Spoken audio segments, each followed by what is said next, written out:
नमस्कार। महासंग्राम 2023 में आपका स्वागत है। मैं हूं आपके साथ अंशिका पाठक। शुरुआत भोपाल से आ रही बड़ी खबर के साथ। एमपी विधानसभा चुनाव में नामांकन पहले दिन 13 जिलों में 20 नामांकन होंगे और 17 प्रत्याशियों ने नामांकन दाखिल किए हैं। 30 अक्टूबर तक दाखिल होगा नामांकन और 31 अक्टूबर को नामांकन पत्रों की जांच होगी। नामांकन वापस लेने की अंतिम तिथि 2 नवंबर है। तो अगर वापस नामांकन लेना है तो 2 नवंबर तक की तिथि है। इसके अलावा 13 जिलों में 20 नामांकन होंगे पहले ही दिन।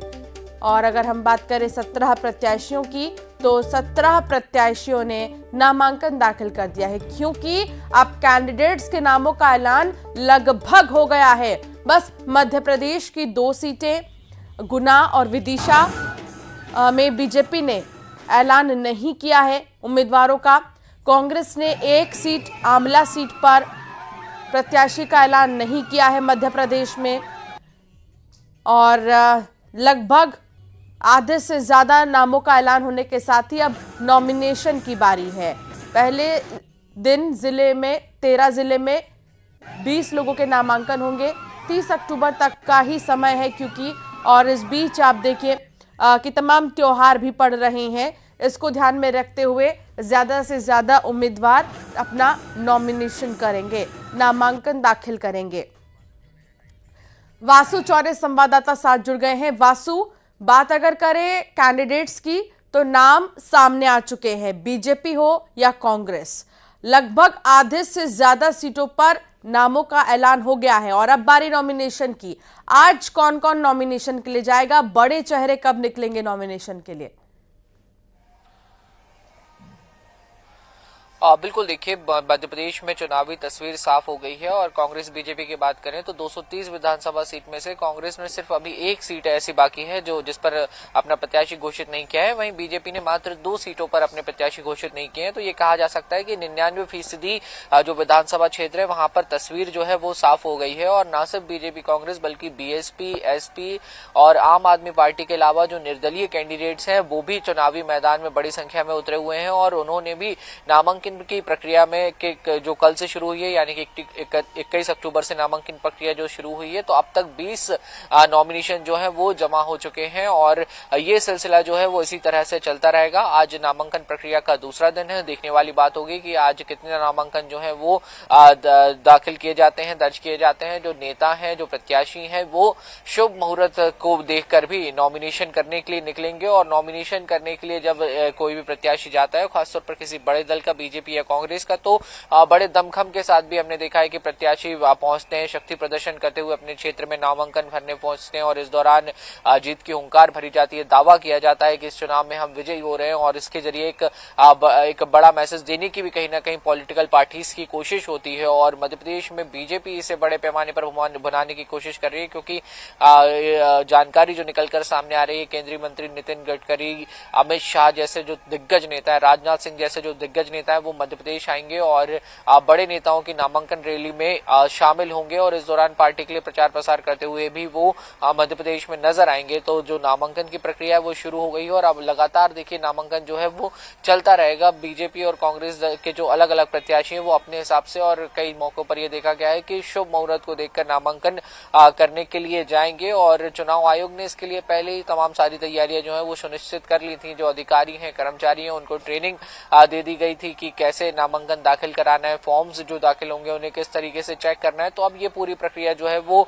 और भी ज्यादा तेज होती हुई आने वाले समय में दिखाई देगी। और दूसरी ओर जब चूंकि मध्य प्रदेश की तस्वीर लगभग साफ हो चुकी है कि हर सीट पर बीजेपी से कौन सा उम्मीदवार है, कांग्रेस से कौन सा उम्मीदवार है, और तो चुनावी रण जो है वो और भी ज्यादा दिलचस्प हो गया है, क्योंकि अब कैंडिडेट्स की घोषणा के बाद प्रत्येक सीट के हिसाब से बीजेपी कांग्रेस दोनों ही दल अपनी अपनी रणनीति बना रहे हैं कि कैसे वहां के जातीय समीकरणों को साधना है, कैसे क्षेत्रीय समीकरणों को साधना है, कैसे वहां पर बेहतर प्रदर्शन करना है, अपने मैनिफेस्टो की बात को कैसे जनता के बीच पहुंचाना है। हालांकि बीजेपी का भी मैनिफेस्टो आया नहीं है, थोड़ा और इंतजार, लेकिन अब चुनावी सरगर्मी और भी ज्यादा तेज होंगी। जी, बहुत शुक्रिया वासु जानकारी साझा करने के लिए। तो मध्य प्रदेश में बीजेपी ने विधानसभा चुनाव के लिए 5वीं लिस्ट जारी कर दी है। कुल 92 प्रत्याशियों के नामों का ऐलान किया गया है। अब 2 सीटें ऐसी हैं जहां बीजेपी को प्रत्याशियों के नामों का ऐलान करना बाकी है। बीजेपी की 5वीं लिस्ट में 12 महिला प्रत्याशी को मैदान में उतारा गया है। इंदौर 3 से आकाश विजयवर्गीय का टिकट कट गया है। वहीं महू से उषा ठाकुर को पार्टी ने प्रत्याशी बनाया। दमोह से जयंत मलैया को टिकट दिया गया है। बालाघाट से मौसम बिसेन को टिकट मिला है। मौसम बिसेन गौरीशंकर बिसेन की बेटी हैं। मंत्री ओपीएस भदौरिया का टिकट कट गया है। तो ऐसे में आपको बता दें कि बीजेपी की तरफ से लगभग 92 उम्मीदवारों के नामों का ऐलान 5वीं लिस्ट में किया गया है। लेकिन सिलसिलेवार तरीके से एक बार आपको फिर से याद दिला दें, पहली लिस्ट जब बीजेपी ने जारी की थी तो 39 उम्मीदवारों के नाम शामिल थे। दूसरी लिस्ट में भी 39 उम्मीदवारों के नामों का ऐलान किया गया था। तीसरी लिस्ट की अगर हम बात करें तो महज एक ही उम्मीदवार का नाम इसमें शामिल किया गया था। जब चौथी लिस्ट सामने आई तो इसमें कई ज्यादा उम्मीदें, कयास लगाए जा रहे थे कि आखिर किसके चेहरे होंगे, लेकिन बहुत युवा चेहरों को भी मौका इसमें दिया गया। 5वीं लिस्ट में 92 उम्मीदवारों को चुनावी मैदान में उतारा गया है। हालांकि 5वीं लिस्ट की बात करें तो 12 महिला प्रत्याशियों को चुनावी मैदान में उतारा गया है और बीजेपी की तरफ से कई ऐसे चेहरे हैं जिनके टिकट काट दिए गए हैं और नए लोगों को भी कई जगहों पर मौका दिया गया है। और बहुत सी सीटें ऐसी भी हैं जहां पर पुराने ही चेहरों पर बीजेपी ने भरोसा जताया है, जो पिछले 3-4 साल से जीतते हुए आ रहे हैं। हालांकि आधार कैंडिडेट्स को टिकट देने का सर्वे बताया गया है। सर्वे के हिसाब से कैंडिडेट्स को टिकट देने की बात की जा रही है।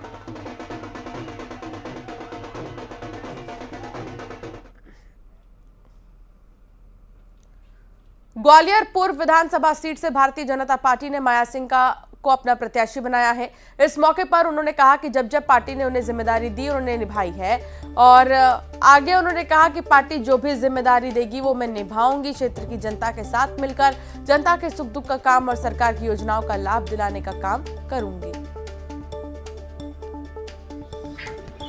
देखिए, सरकार जो है और शिवराज जी की भी मैं तारीफ करना चाहूँगी कि उन्होंने, मैं जब मंत्री थी उस वक्त भी बहुत सारी मतलब महिलाओं के लिए क्या कर सकते हैं और वो खुद भी आके बहुत लंबे समय तक वो उसके बीच में रहते थे। आंगनवाड़ियों में भी आपके समय में बहुत मतलब क्रांतिकारी काम हुआ। दिल से देखिए, ऐसा मैं अपनी तारीफ करना नहीं चाहती हूँ, लेकिन दिल से और उन महिलाओं के परिवार में बैठकर उनकी बातें सुनकर और फिर जो भी कर सकते थे वो काम किए थे, लेकिन अच्छा महसूस हुआ। दमोह विधानसभा से टिकट मिलने के बाद भाजपा प्रत्याशी जयंत मलैया के समर्थकों ने जमकर जश्न मनाया। जयंत मलैया को टिकट मिलने के बाद समर्थकों में भारी उत्साह देखा गया। उन्होंने ढोल नगाड़ों के साथ पटाखे फोड़कर जश्न मनाया और इस मौके पर जयंत मलैया ने कहा कि जनता विधानसभा चुनाव लड़ेगी।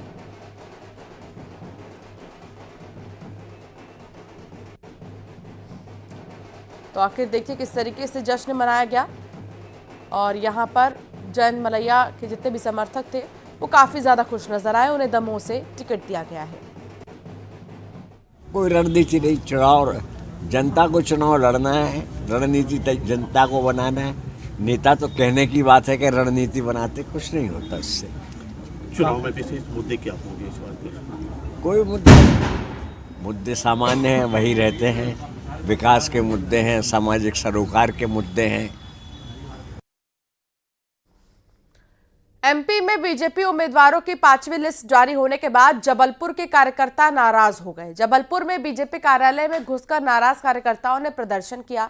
एमपी प्रदेश प्रभारी और केंद्रीय मंत्री भूपेंद्र यादव के सामने भारी हंगामा हुआ। मंत्री भूपेंद्र यादव के गार्ड के साथ भी धक्का मुक्की हुई। बताया जा रहा है कि उत्तर मध्य से अभिलाष पांडे को टिकट दिए जाने से कार्यकर्ता नाराज हैं।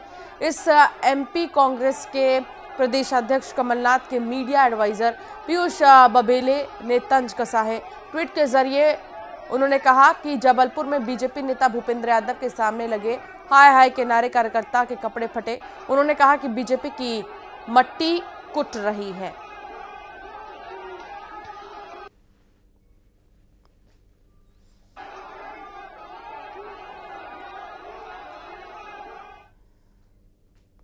बालाघाट विधानसभा में भारी मंथन के बाद बीजेपी ने मंत्री की बेटी मौसम पर भरोसा जताया है। युवा नेत्री मौसम को पार्टी ने अपना उम्मीदवार बना दिया है, जो मंत्री की बेटी के साथ ही भाजपा की महामंत्री हैं। बता दें कि गौरीशंकर बिसेन ने पहले ही विधानसभा चुनाव न लड़ने की घोषणा कर दी थी और अपनी बेटी के लिए टिकट मांग रहे थे। 40 सालों से बालाघाट जिले की राजनीति में अपना लोहा मनवा रहे महाकौशल के कद्दावर नेता गौरीशंकर बिसेन की द्वितीय पुत्री मौसम ने इंजीनियरिंग तक पढ़ाई की है।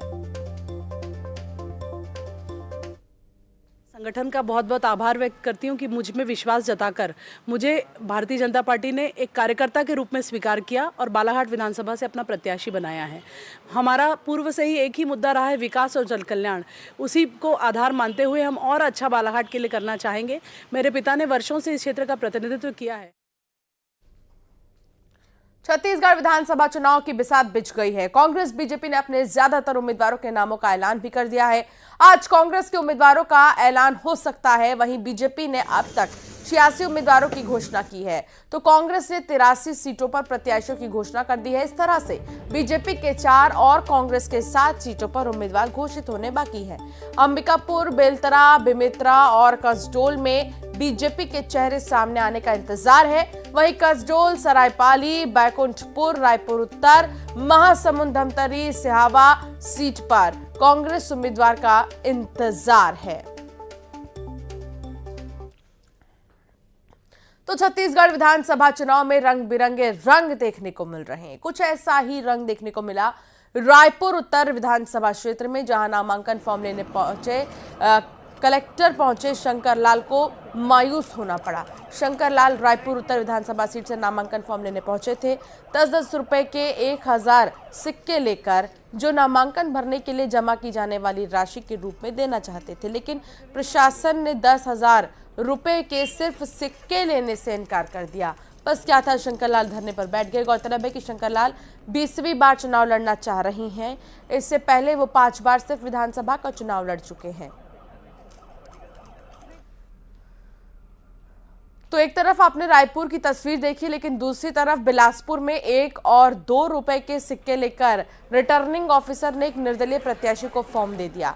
दरअसल बिलासपुर के अखिलेश मिश्रा निर्दलीय चुनाव लड़ने चाहते थे, जिसके लिए उनकी पत्नी नीतू मिश्रा ने 1-2 रुपए के सिक्के जमा किए थे।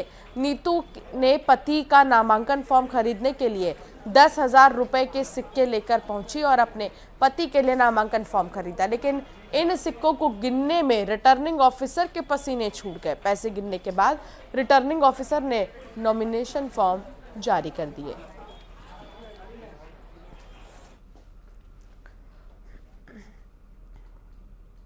ऐतिहासिक दुर्ग किले पर स्थित सिंधिया स्कूल का 125वां वर्षगांठ स्थापना दिवस भव्य तरीके से आयोजित किया गया।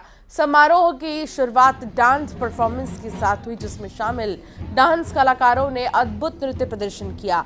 अब इस डांस परफॉर्मेंस का एक वीडियो सोशल मीडिया पर काफी ज्यादा वायरल हो रहा है। वीडियो के वायरल होने का बड़ा कारण आपकी टेलीविजन स्क्रीन पर है। इसमें खुद केंद्रीय मंत्री ज्योतिरादित्य सिंधिया भी गाने की बीट पर जमकर डांस कर रही हैं। फिलहाल आप देखिए ज्योतिरादित्य सिंधिया का ये जोरदार डांस, जो सोशल मीडिया पर सुर्खियां बटोर रहा है।